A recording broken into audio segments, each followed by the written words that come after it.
Let's do skincare. With my Kale आज हाम्रो cutie बाई काले ब्रोदरको स्किन केयर फर्स्ट टाइम हो। कालो ब्रोदर टाउकोमा निलो निलो रुमाल लगाएर प्रिटी देखिएको छ।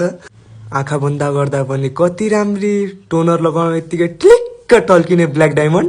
दुईजना टल्किनु पर्ने भयो। आज यसको नाम 3 थोप्यो हैन, आज 6 थोप्यो यसको नाम।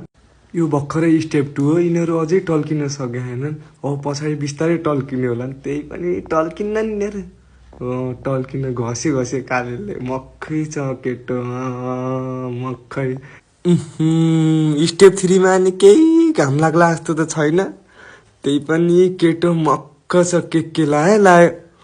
ओहो यस्तो ह्यान्डसम देखेपछि त केटीहरू ठाउँका ठाउँ ढल्छन् फिक्स मक्खै। खासमा स्टोरी यस्तो हो कि हामी सब केटाहरू मिलेर काले काले भन्दै यो बहुत प्रेसरमा आएर टक्कै यो दिदी गोरो हुन नसकेको दिदीले यसलाई पुरा गोरो बनाइदिन्छु भनेर पुरा लगाइदिइराख्नु भएको छ मोइस्चराइजर। काले मक्ख चाहिँ त्यही पनि गोरो हुन सङ्घर्ष गरिरहेछ कालेले।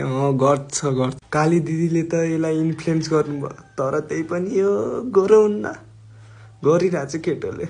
गर केही गोरो हुन्न रिजल्ट लास्टमा त्यही हो। त्यो नाम सब साथीहरूले भन्ने काले काले सुन काले भन काले हजुर काले। हेर मुख छोपेका यिनीहरूले। अब आयो सनस्क्रिनको पालो।